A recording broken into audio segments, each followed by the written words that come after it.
Grab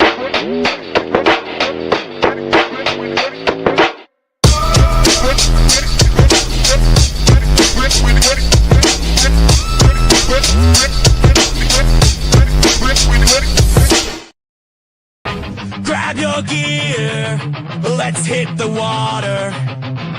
Paddle and fin where the vibe gets hotter. Kayak fishing, straight talk, hear the stories unfold. Stop the freshwater adventures bold. With multiple hosts, yeah, the crew's all here. Casting lines in rivers, no need for fear. From the east to the west, we're making waves. Join the tournament hype, see how it raves.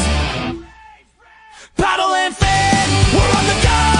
From the lakes to the oceans, let the good times flow. Fishing tales and triumphs will paint the scene. Jib reviews and profiles, you know what we mean. Bring special guests, every episode shines. This is kayak fishing, where the world aligns.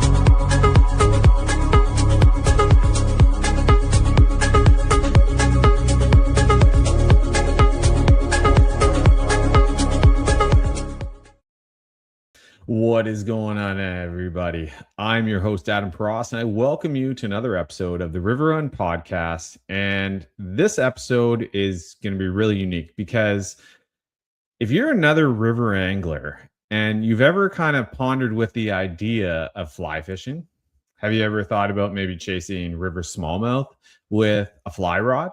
Well, my guest tonight, Mr. Tom Rosenbauer, is the Over Fly Fishing podcast man. He is also one of the voice for fly fishing in modern fly fishing.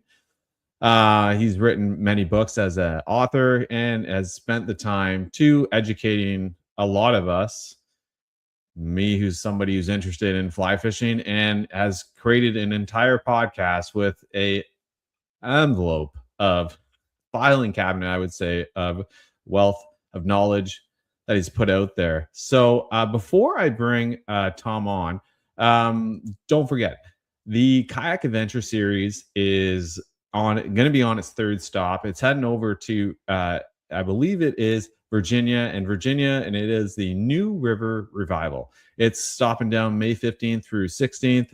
Don't forget, you can still catch them for their fourth stop in June, which is going to be in Pennsylvania. Another stop in August in Wisconsin. And don't forget, Rootstock is going to be in Tennessee. That's going to be in September. But if you haven't taken the time to go ahead and sign up, go check it out. Drew and the crew are doing a fantastic job. The recaps are great. But yeah, go check it out. Kayakadventureseries.com. You can check them out online too, which is obviously Instagram, Facebook, and on YouTube. But yes, without any further ado, I would like to welcome to the show Mr. Tom Rosenbauer, who is the modern, I would say you're probably the most recognized voice for modern fly fishing. Welcome to the show. Well, thank you, Adam. I'm happy to be here. I'm excited to be here. So, I have to, just before we dive into the all that has to do with river smallmouth fishing, and like you've spent a good chunk of your career with Orvis. You're the host of a podcast. You're also, I would say, a very highly respected author and educator of the sport. Like, where did this all really start for you in the beginning? Was this like just a long time passion of fly fishing, or was this something that came later on in life? Yeah, I didn't really know anything else, Adam. So it's kind of logical that I make my career in fly fishing. I didn't have many other talents. I did go to college and studied fisheries, or tried to study fisheries, but that never went into it professionally, and took a job with Orvis. I had been familiar with Orvis, been Orvis customer since I was a teenager, and just took a job with Orvis in 1976, and I'm still there as far as I know. I haven't checked this morning, but I think I'm still employed there. I think there's a great chance that you're still there as a very recognized voice. I gotta say, like, for somebody who's doing the River Run podcast to you do the Orvis fly fishing podcast, like your podcast, I gotta say it is a phenomenal podcast. Like there's so much education in it. I really like how you break it down, but I also like how you go into that gear talk, and you then you take the questions from the listeners and whatnot in that, like, the mailbag kind of idea. That's that. I think it's really interesting, and the way you break it all down, like I said, is it's for somebody who's essentially really just green to this whole fly fishing aspect. It's really helpful. Well, thank you. It's a very linear podcast. It's very kind of basic, and not always basic, but very much how to do it. I don't get into the flowery philosophical aspects of fly fishing very often, so it's more of a technique podcast. Yeah. So I think this is like a great introduction to just kind of going from technique. Now, when we talk about river smallmouth, like river smallmouth, that for me is probably my favorite fish on the planet to fish for. It is probably the only fish that I spend so much time on the water chasing.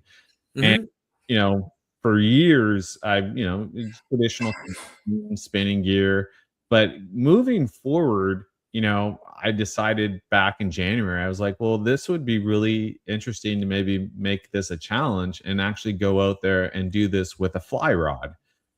And over the winter I've kind of put some stuff together, talked with some people, but then it kind of dawned on me that maybe there's other people who kind of are in this similar boat that are kind of like, yeah, maybe like maybe fly fishing for me might be something that I actually might enjoy, like this whole idea of going out there, the art of slinging these flies around.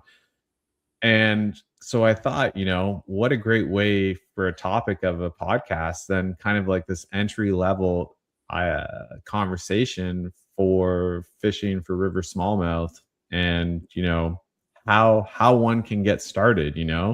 So let's just talk with the basic idea here, the gear, like the fly gear, fly rod, fly weights, like what are you traditionally using when you go chasing for river smallmouth?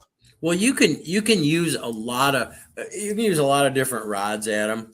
You don't have to have a specialized smallmouth fly rod. If for somebody that has a trout rod, maybe a 5 or a 6 weight, a 9-foot 5 or 6 weight, which is kind of the basic all around fly rod that nearly everybody has, a 9-foot 5 weight or 6 weight if they fly fish at all, right? Yeah. And that's a good first rod to get. The 5 weight, so the smaller the number, the smaller the line, the less mass it has. So if you go from 5 to 6, you get a little bit more mass in that fly line, which allows you to throw a little bit bigger fly. So 5 weight will handle a smallmouth bass fine as far as fighting it's concerned, but sometimes you might struggle a little bit if you want to throw a big popping bug or something like that. So a 6 weight, a 7 weight is okay. That's getting a little bit bigger rod, heavier line, because it's the line that throws the lure in fly fishing, right? That's the mass that you throw. Yes. The lure doesn't have much mass, doesn't have much weight. So unlike in conventional fishing, you're not throwing a weighted lure, you're throwing a weighted line, and the fly follows along. Okay, so but you could use a 7-weight rod. Some people might have an 8-weight rod for largemouth bass or for steelhead or, a bigger fish. That'll work too. And a smallmouth will still put a nice bend in an 8-weight. So the rod itself is not that critical. A decent fly rod that you can cast is all you need, and a floating line. 90% of the time, just a floating line.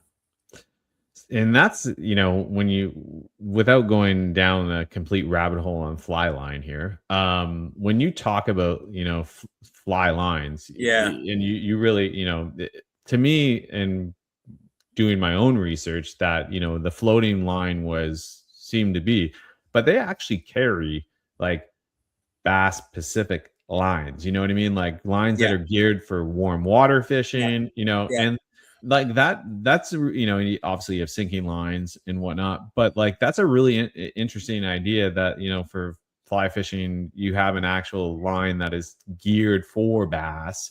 And is it just a more of a traditional like warm water line, or does it take, is it more like, how does that come about? The bass fishing lines have a more aggressive front taper, so they're able to drive a bigger fly out there.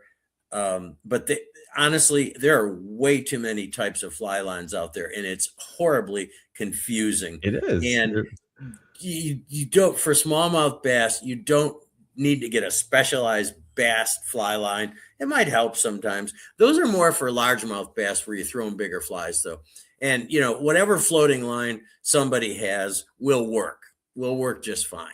It's not don't get all overwhelmed by all the different types of floating lines. Just get one and it'll work. Now that we're talking about, very basic. So let's say a 6-weight with a floating line, and we're talking, like a 9-foot rod. Yep. So we begin to talk about, your leader size, and fly fishing has, a unique way of doing it with the, goes into like a 0x, 3x, 2, and where would you put for, traditional poppers and stuff like that? What would you recommend? The leaders are tapered because it helps throw the fly out there. It just works better. A tapered leader, machine tapered leader, they're extruded. Again, for smallmouth fishing, trout leaders can get horribly complicated. And for smallmouth bass, you just need either something between 7.5 and 9 feet long. You can buy them in any fly shop that is maybe OX to 2X. So that's like somewhere between 8 and 12 pound test on the end. That's all you need. Doesn't need to be fancy. When you talk about the actual fly reel, now some fly reels actually have like a disc brake system in them. Most of them do today. Most of them have a disc drag. Yeah. The disc drag, would you, if somebody was looking to purchase a reel, would you suggest that would be a reel to head towards, because the way that smallmouth do fight, or you don't necessarily need a really high-end disc drag reel for smallmouth, because in my experience, smallmouths, they jump and they dive and they run a little bit, but they don't run 20, 30, 40 yards. So I don't think you need a strong drag. You basically play a smallmouth with your hand by stripping the line in. You hardly ever need to reel them in, because again, they don't take much line. They're exciting fights, but it all happens in close quarters. So what's called a single action click and pawl reel, a really basic reel is fine. It's hard to get a reel without a disc drag these days. Even some of the less expensive reels have a disc drag, but you don't need it. It's basically for smallmouth fishing, it's almost a line storage device. you're doing most of the manipulating of the fly and playing the fish with your hand. So it's more of a, it's more of a sensory thing. You're doing more with your hands. It's less mechanical. So, we've talked about the rod, the reel, the line. So if I had to ask you, if you had to pick 3 flies for river smallmouth, Yeah. we'll just go all season, let's say. Yeah. What are they? Well, absolutely a size 6 black woolly bugger, which with a weighted head with a bead or a cone on it, which is one of the probably the most popular fly in the world for nearly everything. Trout eat it, but that's my go-to fly. Size 6 black woolly bugger. If you tie your own flies, they're really easy to tie. You can get them in any fly shop. They're one of the most common flies in the world. And smallmouth love them. It sort of looks like a sculpin. It can look like a crayfish or a leech. Smallmouth are not terribly picky about what fly they eat. Usually, it's not a match the hatch kind of thing. So you got to have a black woolly bugger. Okay. So the first one is the black woolly bugger. Got to have a black woolly bugger. Okay. And what would be the next one that you would throw into the second one? The second one would be some sort of bait fish imitation, maybe even a small saltwater fly, something that's got some white and silver in it, a streamer fly. And I hate, there's so many of them. Game changer, small game changer. I've heard you talk about that before. In white. They're quite an expensive fly, but they're very difficult to construct. But any kind of a whitish streamer would work. Even a white woolly bugger, something. Oh, okay. Something dark, something light, and then of some sort of popping bug or surface bug, because smallmouth are very surface oriented, particularly in the summertime. They're eating cicadas that fall in. They're eating frogs. They're eating dragonflies and damselflies. And you don't need to match a damselfly to catch smallmouth. You need something that sits on top and makes a little bit of noise. I like either a standard hair bug made from deer hair with rubber legs. Okay. Or there's a slider which makes less commotion. It's got a bullet head instead of a cupped face, called a Sneaky Pete. I like the names. And so, yeah. And if you have those flies, you're gonna be set for smallmouth. I mean, you can have all kinds of other flies. I've fished everything from saltwater tarpon flies for smallmouth to trout flies. There are times when smallmouth will eat dry flies like a trout, or they'll eat nymphs like a trout. But honestly, if you find smallmouth feeding on mayflies or caddisflies on the surface, and you throw a little popping bug out there, they'll probably eat it. They're not like trout. They're not as picky. And I've heard in your talkings with other guides in the topic of river smallmouth fishing, and I've heard a lot of them say when you are throwing those popping bugs, and that thing hits the water, and you're not getting that reaction right away, that you just to let it sit and then begin to move it. And within that radius of where that fish is a good chance of that lure, that fish is going to come and take it. And it's just funny that a lot in your podcast that a lot of these popping bugs seem to be like quite the hit, and they just through watching it and listening to it, it seems like it's quite an exciting fight. You know what I mean? Oh, it is, yeah, because they're blasting it on the surface, Yeah. and they are quite surface oriented in the summertime because there's not as much food down below, and they're waiting for stuff to fall in, grasshoppers or whatever. And yeah, you throw the popping bug out there, and sometimes it'll be 10, 20, 30 seconds of no movement, and a smallmouth will suddenly come up under it and blast it. And you have to be patient. And if nothing comes right away, then you might give it a little, just a little movement, because they got rubber legs and they'll move. Sometimes that'll elicit a strike. So when just kind of on this whole idea with the flies here, when to go big and ugly versus like small and natural? I don't know. I No, have no idea. no, I don't I have know. no idea. No, you gotta, you just gotta have a little bit of a variety of flies. And it's generally a matter of finding smallmouth to catch them on a fly rod. They're pretty easy to catch on a fly. Your listeners probably are fairly experienced at finding where smallmouth are, right? I would think that a majority of the listeners definitely Yeah. are working, understand how to work the water. I might have some listeners that don't. The reason I asked that was because you were talking about like bigger flies, like a saltwater fly, Sometimes. and and so that's why I was curious, because usually, like you said, like a saltwater fly is generally probably a lot bigger in size wise, Yeah. and has a lot more, let's say, hair and fur and Yeah. fly Yeah. than you're more let's say trout fly, which is very traditional, very natural looking presentation.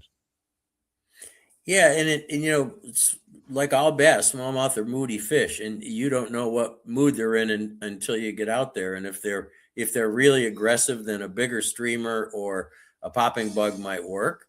And if they're not, then a woolly bugger fish slowly.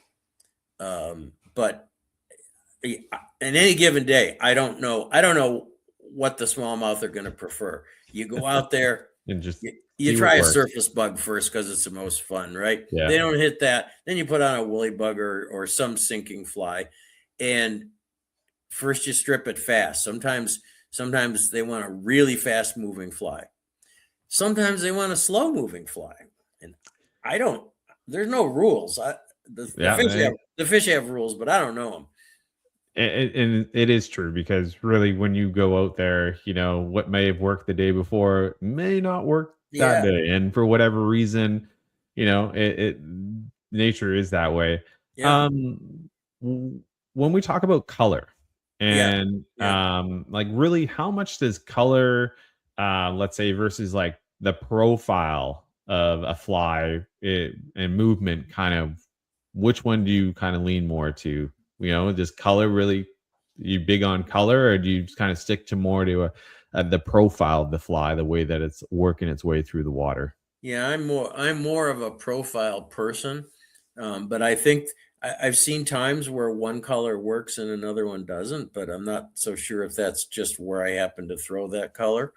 There's so many variables. As soon I know. as you float downriver 20 feet, the conditions change, right? So Yeah. you don't know.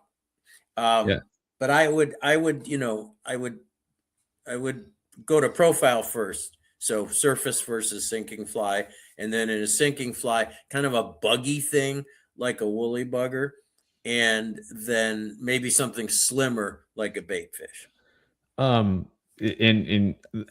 had a feeling that you were going to go with more of the profile aspect of it, because when you talked about color, you really stuck to two colors, and it was either white or black. And I'm kind of very similar that way, that when it comes to color, I'm not huge on it. I use black and white, and it just seems, and I don't confuse it too much.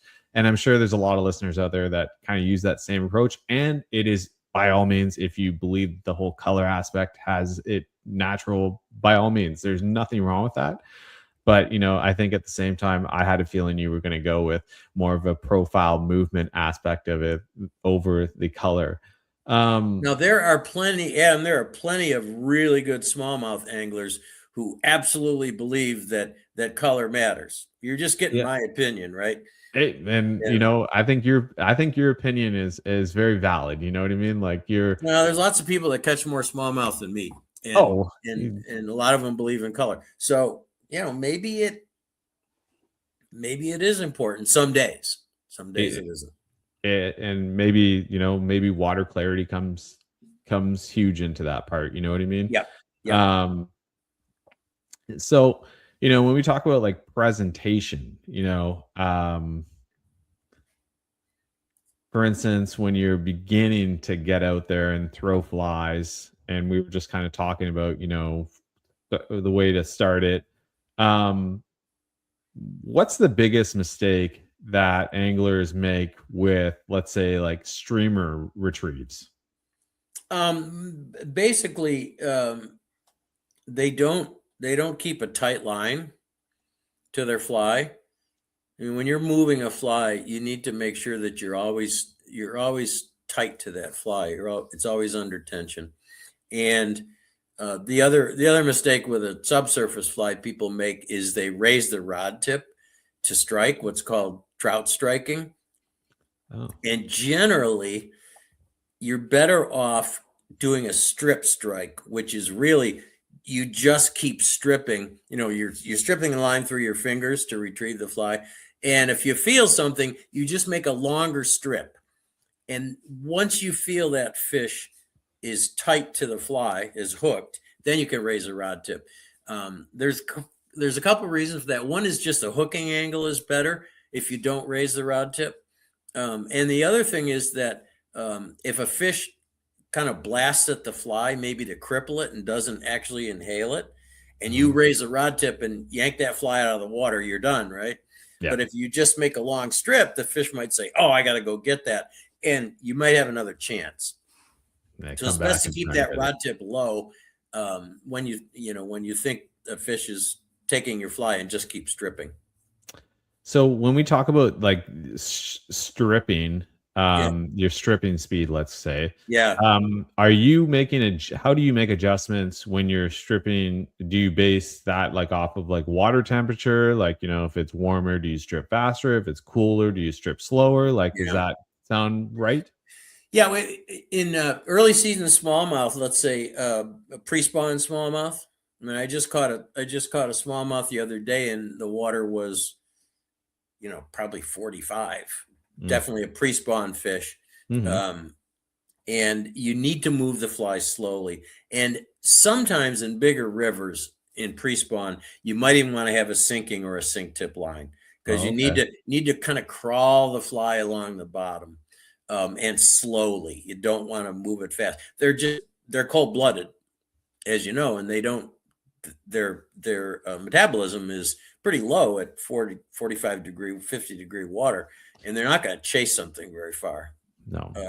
So in early season, you need to fish the fly slowly. Always. I shouldn't say always, because if the minute you say always in fishing, somebody's going to prove you wrong, right? But generally, you're better off moving that fly slowly close to the bottom, and you're going to lose flies. You're going to hang up. You're going to snag, and then as the water gets into the 60s, then it's anyone's guess. Some days, some waters, they want a fly that's stripped as fast as you can strip it. Other days, they want a slow strip, move that fly slowly through the water. Some days they want an erratic strip, so maybe 2 strips, and then let the fly kind of just hover, and then a couple more strips. You gotta experiment.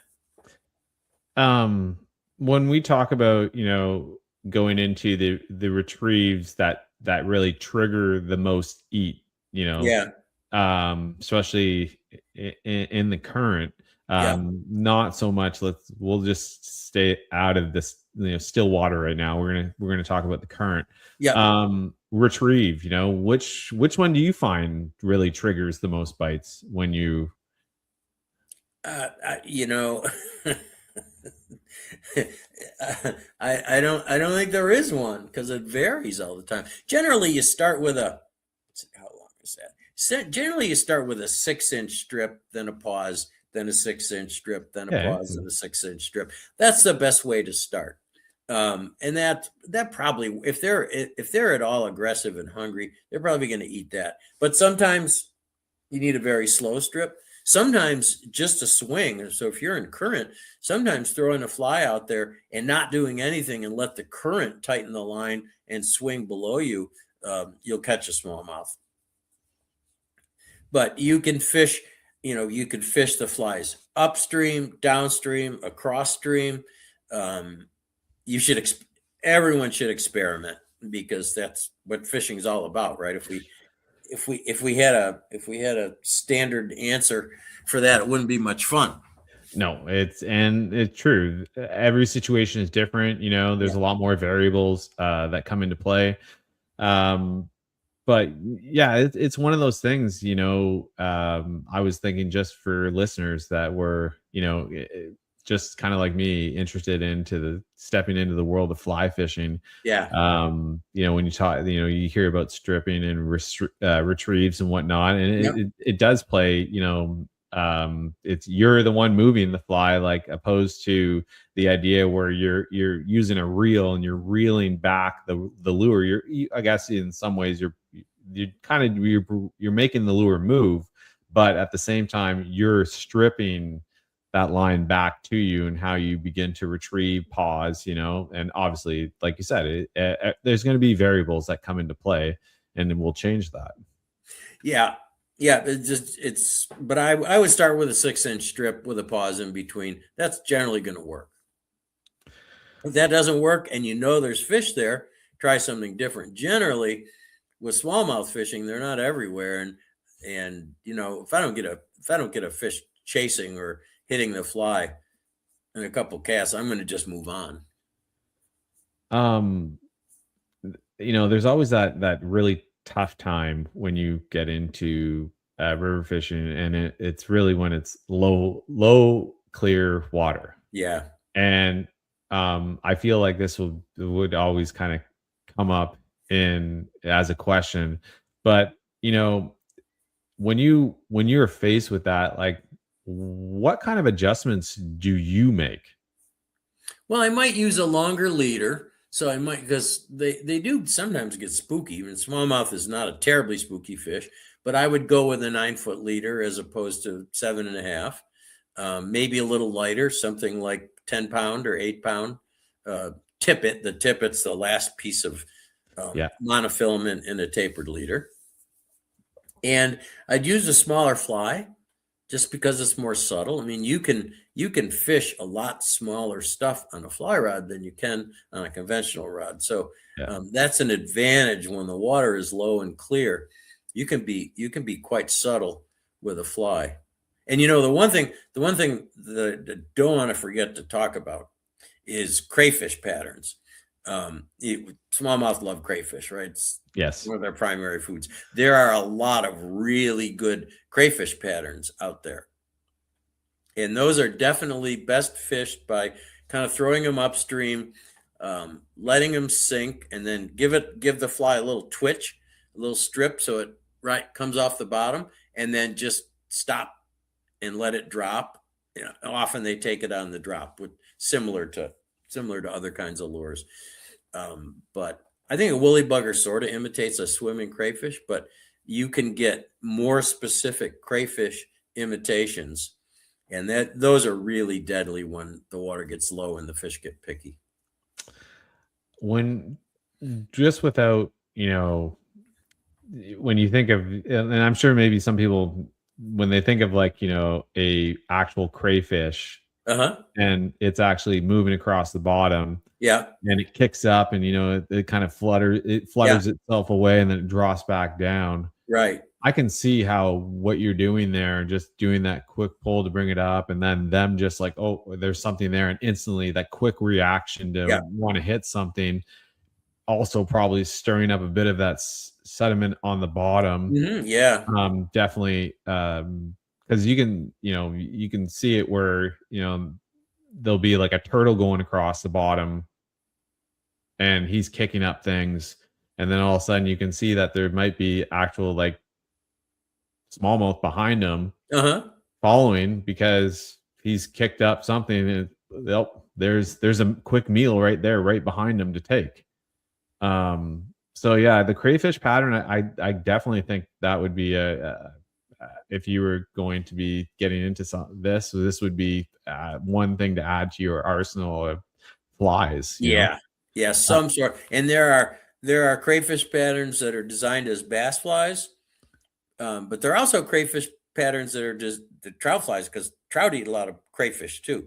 Generally, a little bit smaller ones, but sometimes smallmouth want a smaller one. So people should look at some of the trout crayfish patterns Okay. as well as the ones that are sold as bass patterns, fly patterns.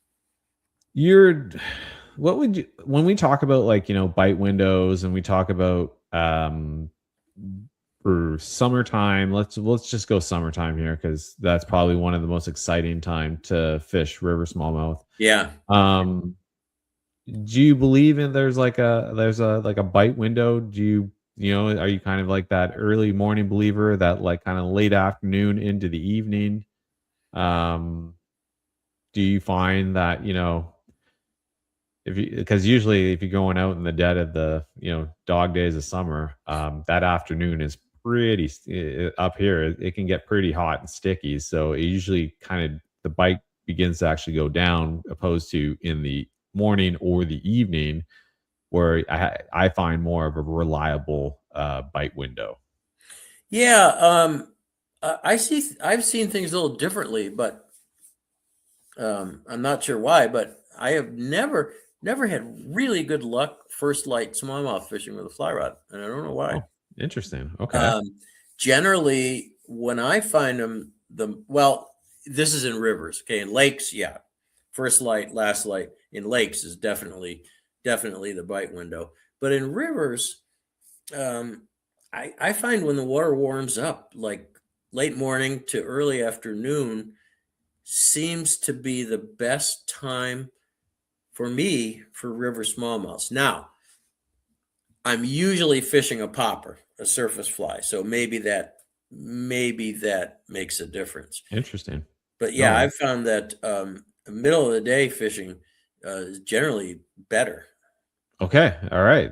That's why I was interested to know that because Yeah, it's one of those things where when you for for me going out there, I've had great success going out like first light type and going into the evening where I find maybe it's my approach. I don't but I find that hot afternoon time, it just things seem to go down. You know what I mean? Like it seems to really slow down. yeah. Well, every river is different, right? Every river has different food supplies, different water temperature regimes, and maybe just that we fish different kinds of waters. But Yeah, it's very possible. But I thought that was, I was interested to know your response to that. well, let me ask you a question. Okay. Do you follow the salooner tables for bass fishing? Okay. I I I do I I don't follow it like I used to Uh-huh. because I feel like I've gone out there when it's said it's supposed to be like, this is your best time, the lunar Yeah. phase is, Yeah. and I can't say it was any better than the worst day that I had out on the river. You know what I mean? Yeah. I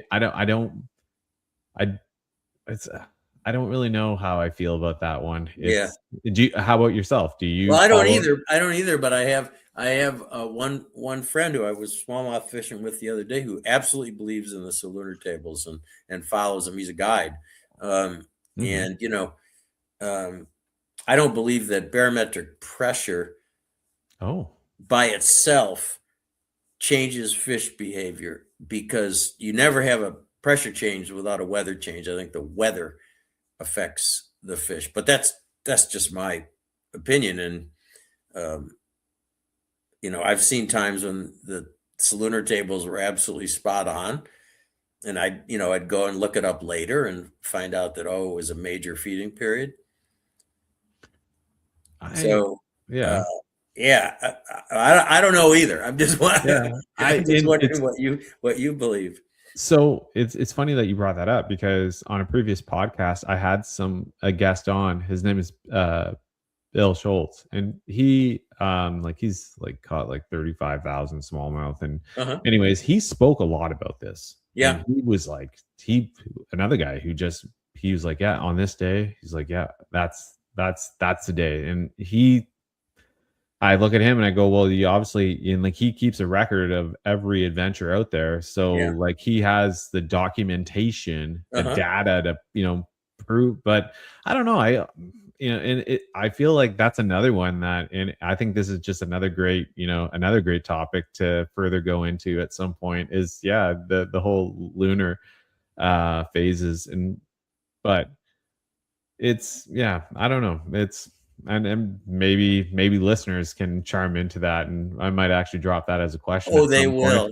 Oh, they because will. I think Absolutely, they will. uh, I think that's a really good. Oh, my mic's being funny. Okay, here I am. When we talk, like, we're talking flies, and we're kind of just getting into the basics of working our way down let's say we're working our way down the river. um when you talk, you know an upstream, okay, so let's go upstream Uh-huh. presentation versus Yeah. a downstream Right. presentation. Yeah. And let's just go like when and why, like, like why. Let's start with the upstream. Like, what would you go with, like, for an upstream presentation? Well, I think if you want to get deeper with a sinking fly, you want to go upstream because if you throw a fly straight across the current or downstream, it doesn't have a chance to sink. The line tightens up and brings it back up to the surface, right? So if you want to get a fly deeper, you're generally best throwing it upstream, letting it sink, and then retrieving it toward you because it'll stay closer to the bottom.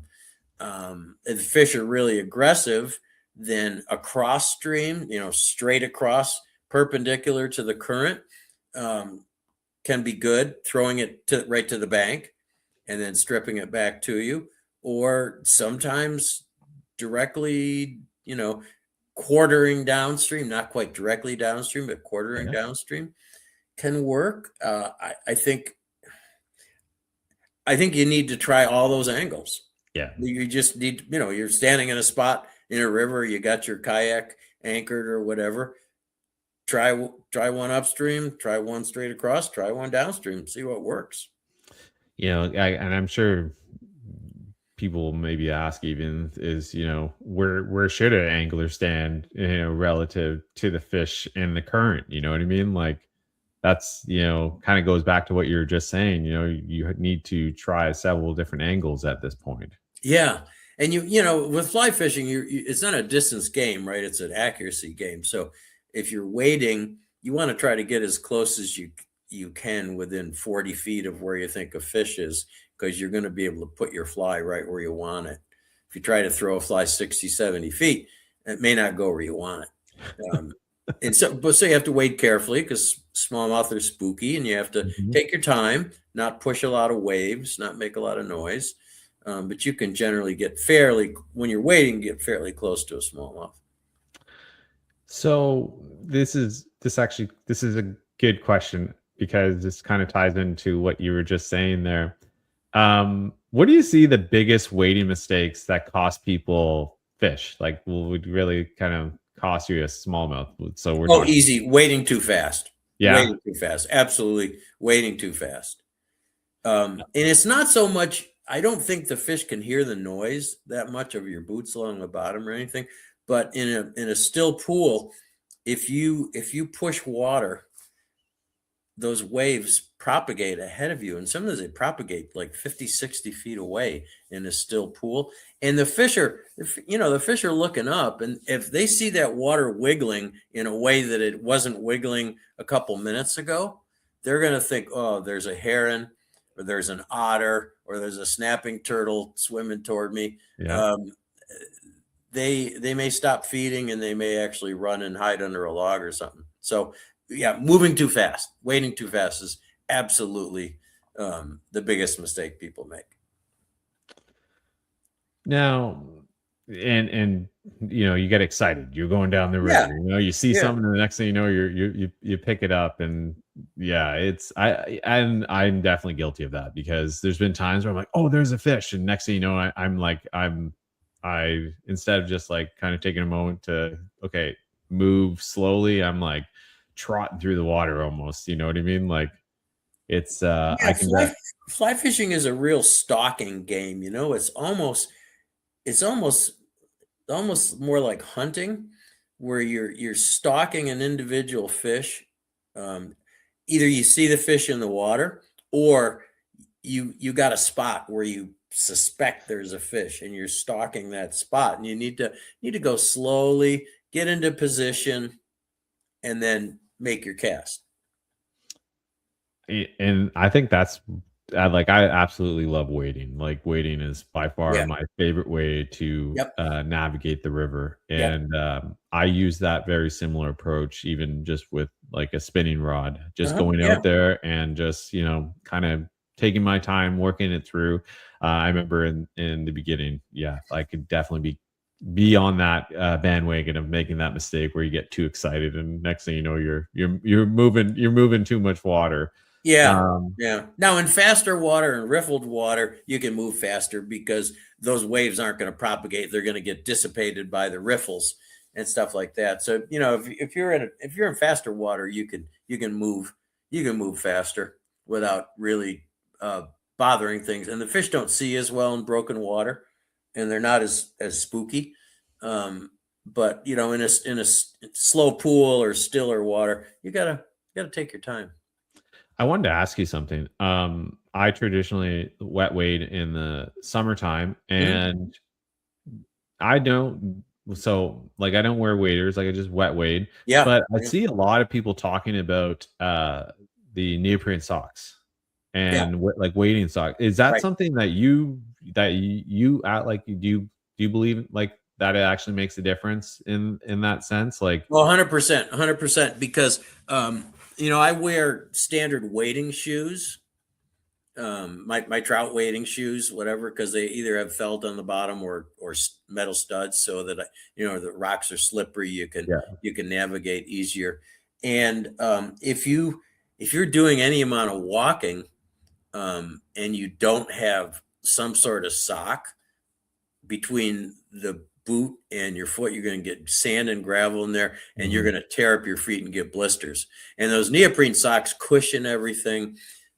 You could use an old pair of hiking socks or gym socks too, but they wear out pretty quickly when you're wearing them in the water, and then you yeah, got these clammy wet socks.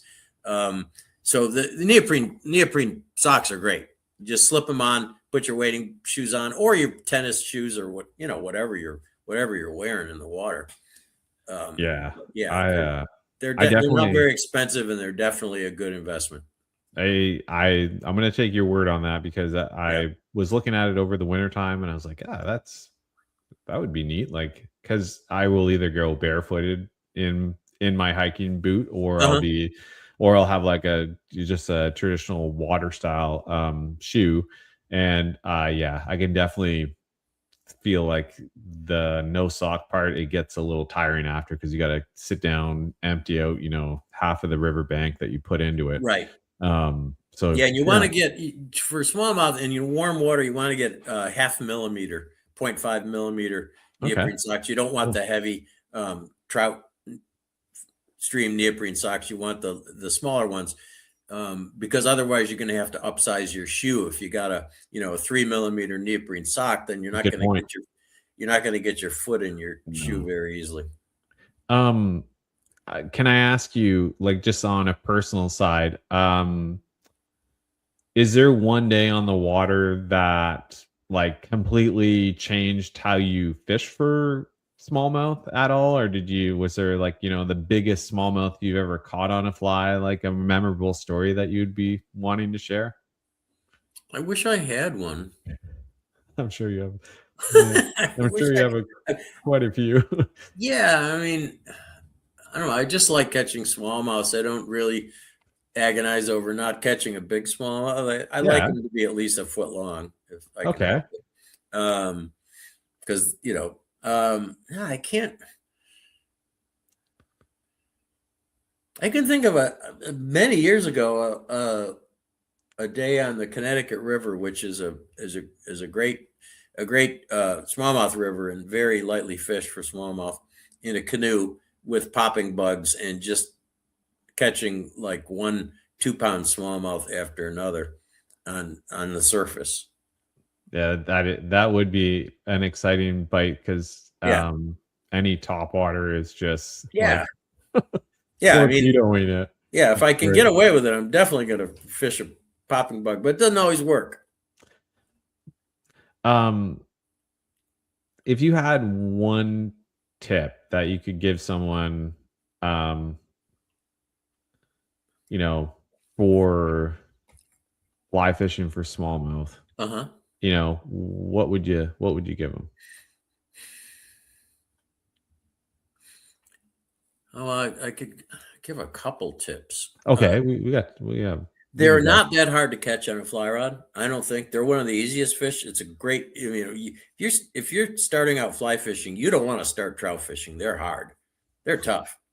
I have a buddy unless that's you're doing that. unless you're in some headwater stream in Montana or Colorado and you've got some dumb cutthroats. Trout could be really tough. Smallmouth are not that tough on a fly. They're pretty aggressive, and so just finding fish in relatively shallow water is the number one thing. And then, God, what else would I say? Don't be in too much of a hurry to retrieve that fly. Sometimes Okay. a slow, methodical retrieve might work better, whether it's a surface fly or a woolly bug or a streamer. Giving Don't him a be in chance. such a hurry to retrieve that fly. Give it a chance to settle, and then make little subtle movements at first. Have him really look at it, and kind Yeah, of get angry with it. Like, why is that thing there? yeah, Because and that's lots what of happens. pauses in between because on surface bugs they tend to take it when it's not moving, and on a streamer or a crayfish pattern they tend to take it on a drop. Okay. So Like, lots of pauses in between. when we started this whole, podcast here, and we're coming up to almost an hour, but you're like where you are. You're in? It was Vermont. Smallmouth river fishing out there. What is that like? It's pretty good. It's pretty good. This time of year, the tributaries to Lake Champlain have spawning runs of smallmouth, Hmm. and they're pre-spawn right now. So again, it's slow and deep, but the bigger females tend to come in first, so it's a good chance of catching a 20-inch plus smallmouth on a fly rod. And then in the summertime, the river smallmouth, there's the Connecticut River, which I mentioned before, Yeah. which is not a lot of good wading water because it's a pretty big river. There are places you can wade it, but you really need a kayak or a canoe in a lot of the water because it's slow and deep in a lot of places, Okay. and you want to cover a lot of water. So there's lots of access points to put in a boat and shuttle with a friend. Put in a couple of canoes or kayaks and Hmm. float it. It's beautiful float. You see bald eagles. And then tributaries to the Connecticut, like the West River, can be a good smallmouth river outside of Brattleboro, Vermont. And the lower White River in the center of the state has some of the smartest, toughest smallmouth I've ever fished for. The Cool. river's very clear and they're tough, but there's some good ones in there.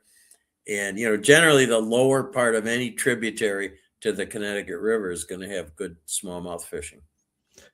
Well, that's neat because Vermont, like every time I've driven through it, it's such a beautiful state. Like you're just out there. You know what I mean? Like it's very wooded, lots of hills and mountains, and no, it is. So I had a feeling that the river fishing up there down there would be probably pretty good, you know. And if Mhm. you're into fly fishing, I'm sure that I'm thinking probably the state of Vermont. That's probably another big, you know, for tourism is people to come down for fly fishing in Vermont. Yeah, I mean, it's not the greatest fly fishing in the world. There's a lot of wild trout. There's a lot of small stream trout fishing. Cool. But the smallmouth fishing is really untouched with a fly rod. You just don't see a lot of people fly fishing for them. And between Lake Champlain, the Connecticut River, and some of the other lakes, we don't have a lot of lakes, but we have lakes like Lake Bomazee and Lake St. Catherine, Yeah. glacial lakes that have good smallmouth fishing too. Um, you know, when you talk about, you know, well, okay, so what's something you believe about smallmouth 10 years ago that maybe changed your mind on smallmouth? Is there anything?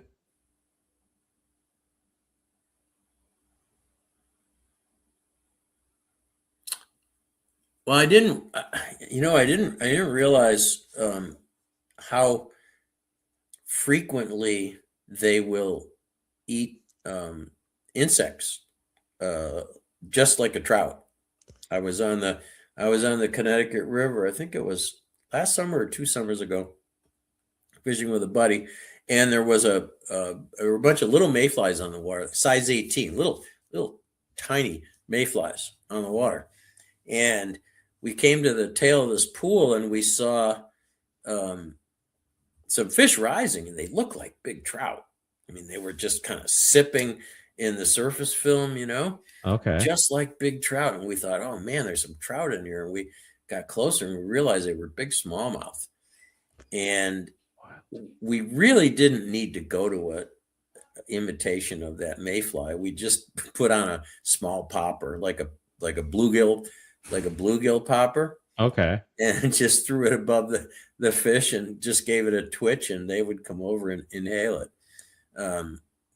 They were kind of spooky, and they were acting a lot like trout, but they're not just chasing crayfish and bait fish. They will eat insects, and they'll sip them on the surface just like trout.